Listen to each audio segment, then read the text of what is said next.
Hello नमस्कार दोस्तों, स्वागत है आप सभी का। तो चलिए क्वेश्चन स्टार्ट करते हैं। इसमें पूछा गया है कि दीप्यमान तीव्रता की एसआई क्या है। जो प्रदीप्ति होता है दोस्तों, उसी का यहाँ पर क्वेश्चन है। तो इसमें पूछा गया है कि जो दीप्यमान तीव्रता है उसकी एसआई इकाई क्या होती है। तो इसकी इकाई जो होती है उसको हम कैंडेला बोलते हैं।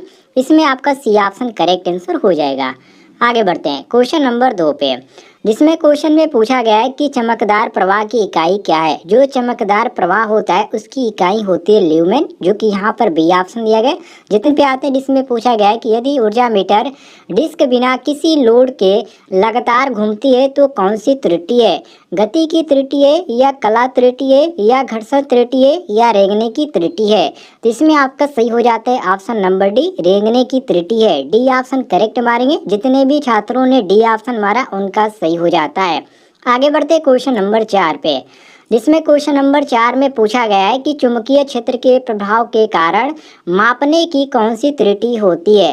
डिवाइस त्रुटि, या मानव त्रुटि, या प्रभाव त्रुटि, या स्विचिंग त्रुटि। तो इसको हम बोलते हैं दोस्तों प्रभाव त्रुटि, जो कि ऑप्शन में आपका सी दिया गया। जितने भी छात्रों ने सी ऑप्शन मारा उनका बिल्कुल करेक्ट आंसर हो जाता है। आगे बढ़ते हैं क्वेश्चन नंबर 5 पे, जिसमें क्वेश्चन नंबर 5 में पूछा गया है कि उदासीन संयोजन किन प्रकार के ऊर्जा मीटर के साथ काम करता है। जो उदासीन संयोजन होता है वो किस प्रकार के ऊर्जा मीटर के साथ कार्य करता है, ये क्वेश्चन में पूछा गया था। तो ये कार्य करता है दोस्तों एकल चरण एकल अवयव के। तो ये आपका सही हो जाता है ऑप्शन नंबर सी। जितने भी छात्रों ने सी ऑप्शन मारा उनका करेक्ट आंसर हो जाता है। आइए क्वेश्चन नंबर आते हैं 6 पे, जो कि पूछा गया था एग्जाम में कि यंत्रों में संवेदनशीलता की इकाई क्या है। वोल्ट प्रति ओम, या ओम प्रति वोल्ट, या ओम मीटर, या ओम प्रति मीटर। इसमें आपका सही हो जाता है दोस्तों ऑप्शन नंबर बी। जितने भी छात्रों ने बी ऑप्शन मारा ओम प्रति वोल्ट उनका बिल्कुल करेक्ट आंसर हो जाता है। आगे बढ़ते हैं क्वेश्चन नंबर 7 पे, जिसमें क्वेश्चन पूछा गया था कि मापक यंत्रों पर लोडिंग प्रभाव का कारण कौन सा पैरामीटर है। जैसे कि कम सटीकता, या उच्च संवेदनशील, या कम संवेदनशीलता, या कम प्रभाव त्रुटि। इसमें आपका सही हो जाता है ऑप्शन नंबर सी। जितने भी छात्र सी ऑप्शन मारे उनका करेक्ट आंसर हो जाता है। आइए क्वेश्चन नंबर आते हैं 8 पे, जिसमें क्वेश्चन नंबर 8 में पूछा गया है कि एक इलेक्ट्रोडायनामो प्रकार के उपकरण द्वारा किस मात्रा को मापा जाता है।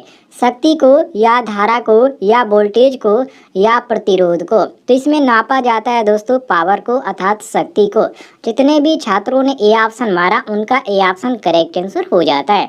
आइए क्वेश्चन नंबर आते हैं हम 9 पे, जिसमें क्वेश्चन नंबर 9 में पूछा जा रहा है कि अस्थायी प्रतिष्ठानों के लिए कौन सी वायरिंग उपयुक्त है। जैसे कि क्लिट वायरिंग, या कंसील्ड वायरिंग, या पीवीसी कंड्यूट तारों, या धातु कंड्यूट वायरिंग।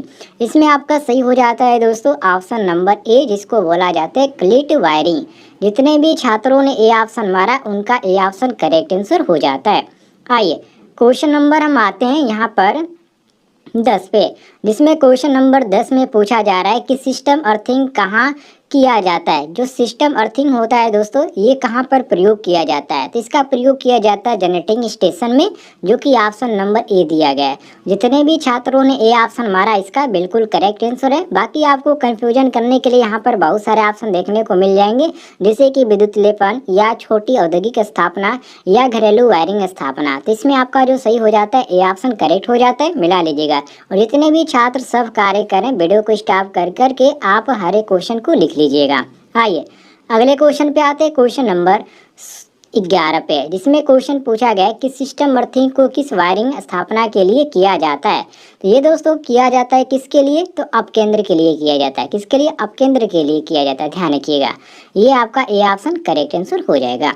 नेक्स्ट क्वेश्चन पे आते हैं क्वेश्चन नंबर 12 पे, जिसमें क्वेश्चन पूछा गया है कि पृथ्वी प्रतिरोध परीक्षक में ओम मीटर सुई के विक्षेपक किसके अनुपातिक है। धारा कुंडली के धारा के, या विभव कुंडली में धारा, या हैंडल घूर्णक की गति, या दो कुंडलियों में धारा का अनुपात। इसमें आपका सही हो जाता है दोस्तों ऑप्शन नंबर डी, जिसको बोला जाता है दो कुंडलियों में धारा का अनुपात।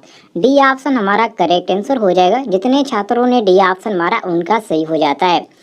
क्वेश्चन नंबर आते हैं 13 पे, जिसमें क्वेश्चन 13 में यहाँ पर पूछा गया है कि एसी समानांतर परिपथ में प्रेरकत्व का पारस्परिक क्या है? प्रतिघात या एडमिटेंस या चालकता या नीचे सस्टेंस दिया गया है। तो इसमें आपका जो सही हो जाता है ऑप्शन नंबर डी करेक्ट हो जाता है, जिसको सस्टेंस के नाम से जाना जाता है। यहाँ पर आपका सही हो जाएगा ऑप्शन नंबर डी, बिल्कुल करेक्ट आंसर। आइए अगले क्वेश्चन पे आते हैं, क्वेश्चन नंबर 14 पे, जिसमें क्वेश्चन नंबर 14 में पूछा गया है कि एसी समानांतर परिपथ में धारा के कुल विरोध के रूप में किस विद्युत शब्द को परिभाषित किया जाता है? प्रतिरोध को या प्रतिबाधा को या एडमिटेंस को या सस्पेंटेंस को?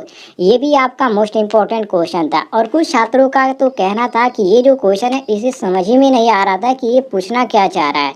तो देखिए इसका आपका जो सही हो जाता है ऑप्शन नंबर सी सही हो जाता है, जिसको एडमिटेंस बोला जाता है। सी ऑप्शन हम करेक्ट आंसर मारेंगे। और जितने छात्रों को कोई भी कंफ्यूजन हो रहा होगा, यदि आपके कॉलेज में जब एग्जाम देने गए होंगे ये क्वेश्चन आपने नहीं पूछा है, तो आपको इस वीडियो के डिस्क्रिप्शन में व्हाट्सएप का लिंक मिल जाएगा, आप व्हाट्सएप से जुड़ सकते हैं और जो भी आपके कॉलेज में एग्ज़ाम पूछा गया था, एग्ज़ाम में जो भी क्वेश्चन पूछा गया था आप उसमें बता सकते हैं, उसके अनुसार आपको अगले दिन उसका आंसर बता दिया जाएगा। आइए अगले क्वेश्चन पे आते हैं, क्वेश्चन नंबर 15 पे, जिसमें क्वेश्चन पूछा गया था कि एसी परिपथ में कम शक्ति गुणांक को कैसे बेहतर बनाया जाता है? शक्ति गुणांक मतलब कि पीएफ पावर फैक्टर की बात किया रहा है। तो इसमें आपका सही हो जाता है ऑप्शन नंबर डी, जिसको बोला जाता है दोस्तों संधारित्रों को समांतर में जोड़कर। डी ऑप्शन करेक्ट आंसर हो जाएगा। आइए क्वेश्चन नंबर आते हैं यहाँ पर 16 पे, जिसमें क्वेश्चन पूछा गया था कि 240 वोल्ट आरएमएस के लिए वोल्टेज का अधिकतम मूल्य क्या है? तो ये दोस्तों जो होता है 220 का 220 ही रहता है, इसमें कोई भी परिवर्तन नहीं होता है। तो इसमें आपका जो सही हो जाता है option number A correct answer हो जाता है। यदि आपको किसी भी क्वेश्चन में किसी प्रकार का डाउट होता है तो कमेंट में पूछ लीजिएगा, आपको जानकारी मिल जाएगी।